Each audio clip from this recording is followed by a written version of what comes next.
All right, let me try to explain what I'm working on here. I'm kind of getting a better handle of it, but I've been working on trying to figure out this problem for the last few sessions. So the gist of it is, well, I guess it's context that matters.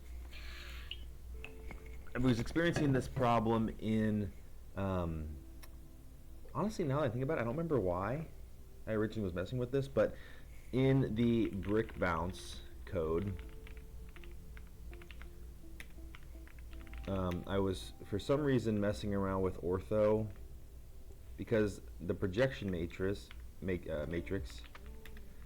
was perspective right here, this line. For some reason I was trying ortho, don't really know why. Oh, okay, the reason I was trying to ortho, okay, so full context. I'm not really sure where we left this off at, but let's see what happens.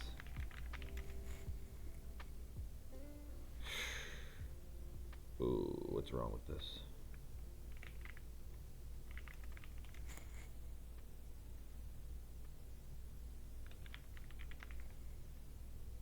Oh, what just happened? Oh, okay, just deleted a bunch of stuff, cool.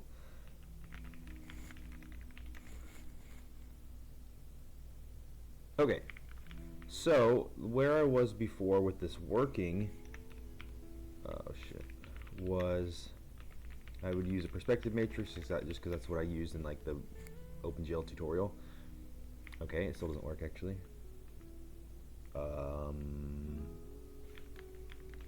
Why?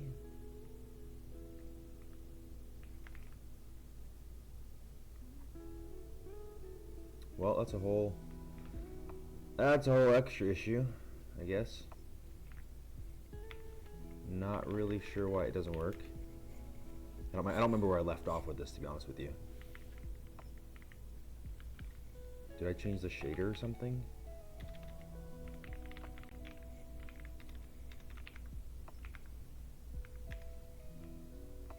No.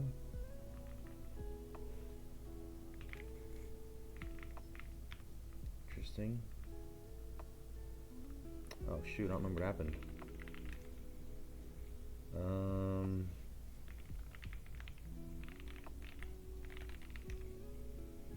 Yeah, that's what I just did.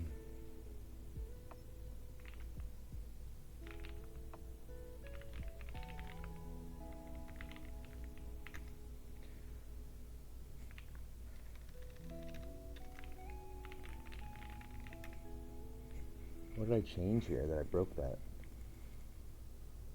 Oh, maybe I'm setting the window position outside of the bounds of the laptop because no, that's not it. Obviously I'm seeing the window, that was stupid.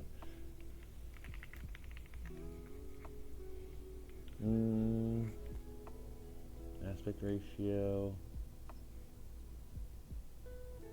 I don't have a view matrix? No, is that an issue?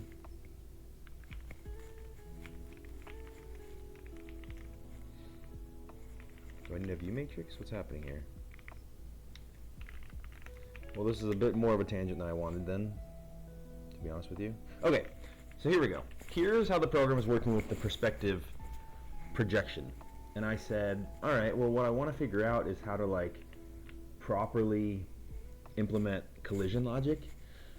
So first I thought, okay, this ball I'm moving around with the arrow keys. Obviously, in actuality, the game would have this ball just bouncing around freely. It wouldn't be under the user control, at least not directly.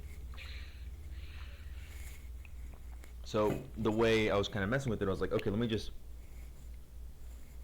make it so I can move it around myself, so I can control it and tinker. And then let's see how it interacts with the bounds of the screen. So I added some logic to, I added a print statement to print out the ball location. And then I would kind of base it on around the edge of the screen, take that value, go plug it into the code up here somewhere. Update ball position. You can see I have these kind of values here, these hard-coded values that I think right here, each of these conditionals, it says, hey, if the ball position is such that it's outside of the bounds, we're only going to update the ball position if it's not outside of the bounds, which is how we have this logic here, where I'm going left here still, but it's being blocked. And And depending on the screen resolution or the aspect ratio, this block position will be different. Not only that, but depending on the ball size. Like if I go in and change nothing except for the ball size, if I then make this bigger, remember, this is based on the center of the ball. So the center of the ball is still getting stopped at the same position, but because the ball itself is bigger, the radius is bigger, it looks like it's getting closer to the edge. Like if the ball is big enough, I'm pretty sure if the ball is 1.0 is what these values are for, it'll look like it hits the edge, maybe. Right? I mean, it's closer. But that's obviously not what we want. We want it so the ball, there's actual logic to test for collisions. And I was like, I don't really understand. I mean, I implemented this code, but I don't really understand how the numbers relate as far as like ball size versus, ball position. Like these are just values that have kind of been incremented, these arbitrary values. If ball speed's 1.5, I don't really know what that means. The max X is 1.1, I don't know what that means.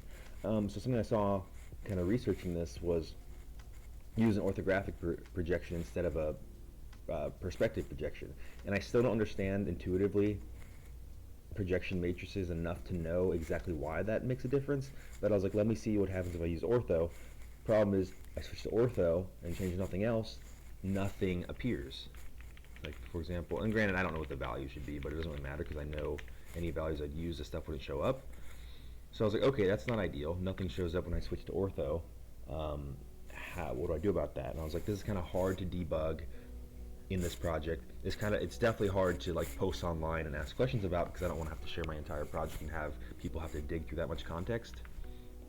That's why I made this sandbox program, which is essentially a trimmed down version, which obviously still has a good amount of code because it's OpenGL, but this is what this is. So here is kind of that version where we have a similar setup, which is we're drawing some rectangle, and we have, right, I think right now we're using, yeah. So if I use a identity matrix for the projection matrix, this happens, we get the rectangle drawn, cool. If I switch it to an orthographic projection matrix, nothing gets drawn, right? So, okay. And actually, now I'm realizing it, I think people said this online, but you can actually see, and I didn't notice this before, you can see there's a little red rectangle drawn down there. So it is being drawn, but because of the orthographic projection, I guess the coordinates of the screen of the space are different. I think with perspective projection, maybe the center of the screen is 0, 0. It goes from 0 to -1, 0 to +1, 0 to 1, 0 to -1. So then when I have my matrices in here, or sorry, not the matrices, my vertices, which, oh man, I'm struggling. Having these -0.5 and +0.5, -0.1, like that works for that NDC kind of coordinate, I guess, domain or range, whatever you want to call it. But with ortho, it seems like 0, 0 is in the bottom left. And it seems like the max X, or I guess the width, is going to be potentially your screen resolution, or the window resolutions, which in this case the width is 1200. So it seems like what potentially is happening is that it's drawing a very tiny rectangle. And I kind of learned or figured that out because I tried messing with the vertices. So for example, if I did these values, where you essentially make it so it's the same value, same ratios in a way, but it's multiplied by 10 or whatever. So if I do that, you see a little more, and this is what I noticed first, that it's like, oh, it's now on the bottom left. And this kind of makes sense because, well, it makes sense with what I was saying, because it's kind of like this rectangle is being drawn, do I have grommet on this? I don't. It's kind of like the rectangle is being drawn, right here, and we're just seeing the upper right corner of that. So I said, okay, let me do different vertices. Let me do vertices that are all within the bounds of the screen, no negative values, essentially. And that looks like that. It's still really small, but I'm like, okay, so that's what's going on here.